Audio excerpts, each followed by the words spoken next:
তার চেয়ে উঁচু শ্রেণীতেও কাজে লাগবে এবং চাকরি প্রার্থীদের জন্য কিন্তু এটি একটি আবশ্যক চ্যাপ্টার। ঠিক আছে, যা হচ্ছে পৃথিবীর অন্দরমহল। ঠিক আছে, পৃথিবীর অন্দরমহল বলতে পৃথিবীর অভ্যন্তরে কি থাকে, তা পৃথিবীর অভ্যন্তরে আমরা যেমন তোমরা জানো আমরা কিসে বাস করি, আমরা হচ্ছে ভূপৃষ্ঠে বাস করি, মানে যেটাকে বলা হচ্ছে ভূপৃষ্ঠে আমরা বাস করি। এবার ভূপৃষ্ঠের মধ্যে কি কি স্তর দেখা যায় তার থেকে কিন্তু কিছু সাজেস্টিভ নোট আজকে আমরা আলোচনা করব। তো এখান থেকে তোমরা চাইলে নোট করে নিতে পারো।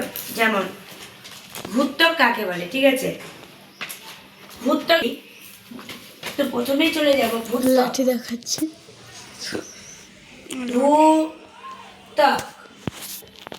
ভূত্বক কথার অর্থ কি? ভূত্বক কথার অর্থ হচ্ছে পৃথিবীর সব থেকে উপরের স্তরের নাম। পৃথিবীর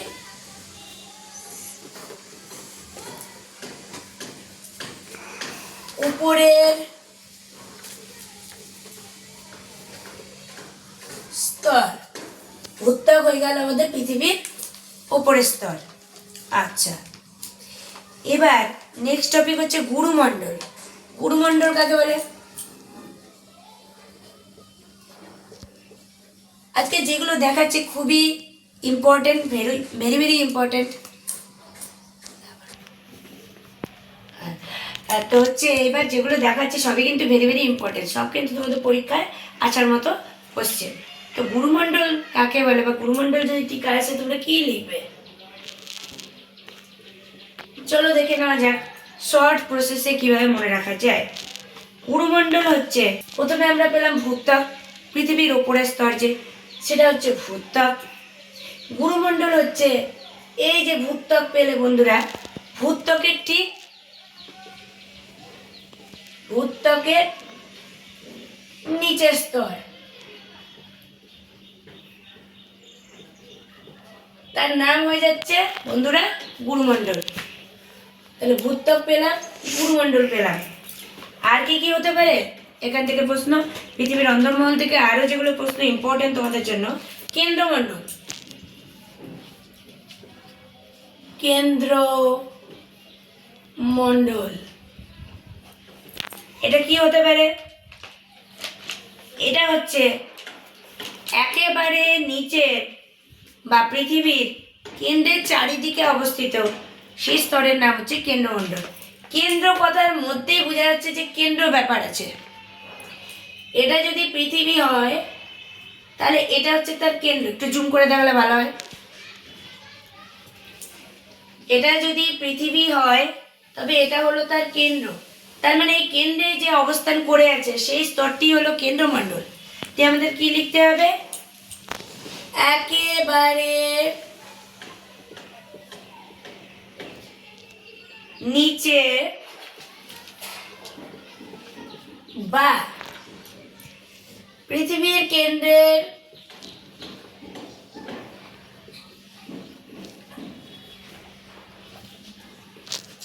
চারদিকে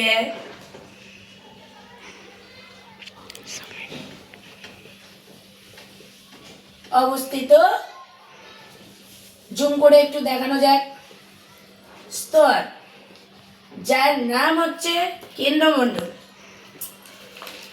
আচ্ছা, এবার একই সঙ্গে আজকের সাজেস্টিভ নোটের মধ্যে আমি যেগুলো কোশ্চেন রেখেছি, যেগুলো টপিক রেখেছি, তা কিন্তু পরীক্ষা আসার জন্য খুবই ইম্পর্টেন্ট। ভিভিআই বন্ধুরা, এর পরবর্তী কোশ্চেন হচ্ছে আমাদের নাম্বার 1, নাম্বার 2, নাম্বার 3, নাম্বার 4 আছে হলো সীমা। সীমা স্তরটি কি? এর ঘনত্ব কত? সীমা সীমা স্তরটি যদি বুঝতে চাও বন্ধুরা, সবার প্রথমে বুঝতে হবে সীমা হচ্ছে মহাসাগর যেখানে অবস্থান করে নিচে, কিন্তু এই স্তরটির অবস্থান মহাসাগরের নিচে। ঠিক আছে, তাহলে মহাসাগরের নিচে এই কথাটি আমি লিখতে পারি, মহাসাগরের নিচে, নিচের স্তর।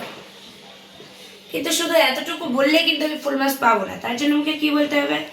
এই স্তরের মধ্যে কি কি থাকে, এর ঘন আমাকে জানতে হবে। সীমা স্তরটি কি কি সাহায্যে গঠিত? সীমা স্তরটি গঠিত সিলিকন এবং হচ্ছে ম্যাগনেসিয়াম। সীমা স্তরটি গঠিত হচ্ছে সিলিকন সাই প্লাস ম্যাগনেসিয়াম মানে Mg। সিলিকন এবং ম্যাগনেসিয়াম যুক্ত হয়ে গঠিত হয় সীমা স্তর। আশা করি সবার মনে থাকবে। তাহলে চলে যাও 5 নম্বর পয়েন্ট। 5 নম্বর কোশ্চেন আজকে আমাদের শিয়াল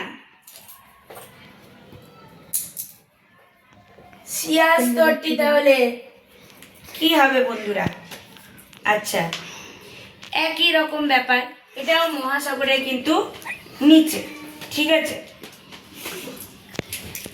তাহলে আমরা লিখব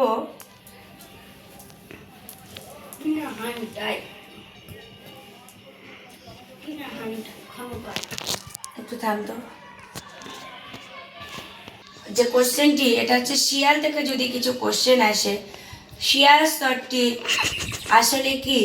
শিয়াল স্তরটি হলো বন্ধুরা মহাদেশের নিচের একটি স্তর, মহাদেশের।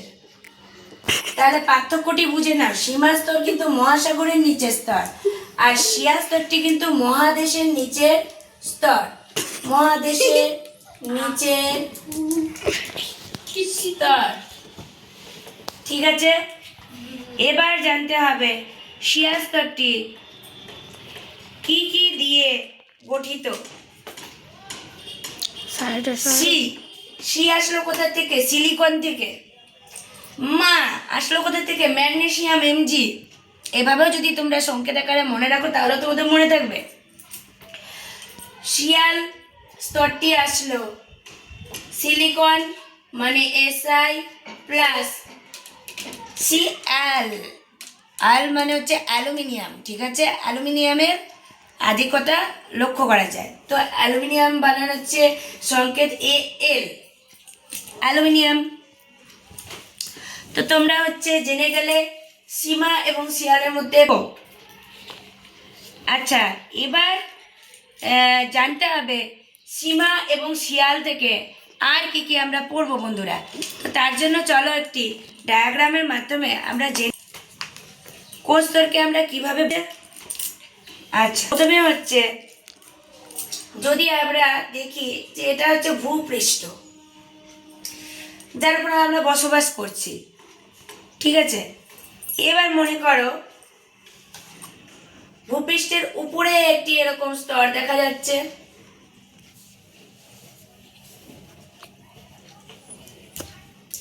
যেমনি হোক এরকম উপরে একটি স্তর দেখা যাচ্ছে, আবার একটি স্তর কিন্তু নিচে দেখা যাবে, অর্থাৎ নিচেও যেরকম করেই হোক একটি স্তর আমার দেখা যাবে। আর এখানে কিন্তু যা কিছু দেখা যাচ্ছে নিচে সবসময় মহাসাগরের অবস্থান। মনে করো এটা কোনো মহাসাগর। ঠিক আছে, আর উপরে সবসময় বন্ধুরা কি থাকে? মহাদেশ।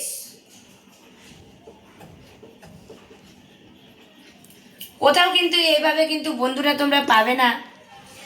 যদি আমাদের কোচিং তোমরা ঠিকমতো ফলো করো, তোমরা কিন্তু অনেক কিছু শিখে যাবে অল্প দিনের মধ্যে। তাহলে তোমরাই এবার বলো কোনটি সীমা হতে পারে আর কোনটি শিয়াল হতে পারে। তাহলে বন্ধুরা আমরা যদি সেই প্রসঙ্গে চলে যাই, সীমা বলতে আমরা দেখতে পাচ্ছি মহাসাগরের নিচের স্তর। তাহলে মহাসাগর কোথায় আছে? এই যে মহাসাগর, গোটাটাই মহাসাগর, এগুলো কিন্তু সমস্ত জল, এখানে কিন্তু সব জল। আর আমি যে তাহলে মহাসাগরের দিকের স্তরটি হচ্ছে কিন্তু আমাদের সীমা। এখানে আমরা কিন্তু সীমা কথাটি লিখতেই পারি।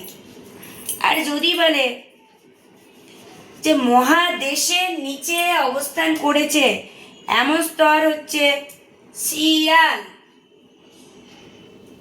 তাহলে মহাদেশ থেকে নিচে একটু নিচে ধরো নামবে। এবার আমি একটু নিচে নামিয়ে দিলাম, আর ভূত্বক বললে মনে করো এরকম জায়গায়, তাহলে এই স্তরটির নাম হবে শিয়াল। ঠিক আছে, এবার জানতে হবে এরা দিয়ে গঠিত? এটা হচ্ছে SI প্লাস Mg। নিচেরটি কি দিয়ে গঠিত? না, ভুল বললাম, শিয়াল হচ্ছে SI প্লাস অ্যালুমিনিয়াম, শিয়াল। আর সীমা কি কি দিয়ে গঠিত? SI plus Mg। এই ঠিক আছে, পরপর লিখতে গিয়ে বন্ধুরা ভুল করে সীমাটা উপরে আমি লিখে ফেলছিলাম। তো যাই হোক, তোমরা বুঝে গেছো কি বোঝাতে চেয়েছি। এবার জানতে হবে আরেকটি ইম্পর্ট, যে এই শিয়া স্তরের মধ্যে কোন কোন শিলা থাকে আর সীমার মধ্যে বা কোন কোন শিলা থাকে। তো শিয়াল সম্পূর্ণ কিন্তু বন্ধুরা মনে রাখবে গ্রানাইট, গ্রানাইট, গ্রানাইট দ্বারা কিন্তু গঠিত, গ্রানাইট। তোমরা তো আশা করি অনেকেই পড়েছো গ্রানাইট একটি কি শিলা? আগ্নেয়। তাহলে তোমরা পরীক্ষায় টিকা লেখার সময় অবশ্যই লিখতে পারবে কথাটি চোখ বন্ধ করে, যে গ্রানাইট নামে আগ্নেয় শিলা দ্বারা গঠিত স্তরটির নাম হচ্ছে শিয়াল স্তর, আগ্নেয় শিলা।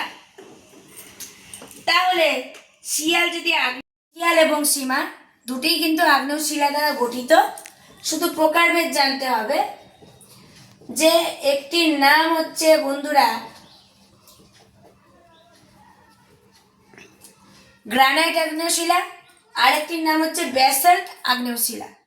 তো দুটির টাইপ কিন্তু ভিন্ন। গ্রানাইট আর ব্যাসল্ট শিলা কখনো কিন্তু একই নয়, কিন্তু দুটোই আগ্নেয় শিলা বটে। তাহলে বন্ধুরা আজকের এই এপিসোড থেকে আমরা কি কি পাচ্ছি এগুলো তো বুঝতে পারলে। ভূত্বক হচ্ছে পৃথিবীর উপরের স্তর, গুরুমণ্ডল হলো ভূত্বকের নিচের স্তর, কেন্দ্রমণ্ডল হলো একেবারে নিচে বা পৃথিবীর কেন্দ্রের চারিদিকে অবস্থিত স্তর, সীমা স্তর হলো মহাসাগরের নিচের স্তর, এই যে মহাসাগরের নিচে আছে সীমা স্তর, মানে নিচে বলতে এতটাও নিচে কিন্তু চলে আসতে পারে যা কিনা আমাদের সীমা স্তর। ঠিক আছে, এতটা নিচে দিলেও কিন্তু সীমাই হচ্ছে, যতটা খুশি মহাসাগরের দিকে তোমরা নিতে পারো। আর হচ্ছে এটা গঠিত হয় SI প্লাস Mg দিয়ে, মানে সিলিকন এবং ম্যাগনেসিয়াম দিয়ে। আচ্ছা, শিয়াল স্তর কোনটি? এটা হচ্ছে মহাদেশের নিচে শিয়াল, যা কিন্তু সিলিকন এবং অ্যালুমিনিয়াম দিয়ে তৈরি, SI প্লাস Al। তো শিয়া স্তরের মধ্যে কোন শিলার আধিক্যতা লক্ষ্য করা যায়? গ্রানাইট জাতীয় আগ্নেয় শিলা। এবং সীমা কোন শিলা দ্বারা গঠিত? ব্যাসল্ট জাতীয় আগ্নেয় শিলা দ্বারা গঠিত। তো আজকের এপিসোডটি কেমন লাগলো বন্ধুরা জানাতে কিন্তু ভুলো না।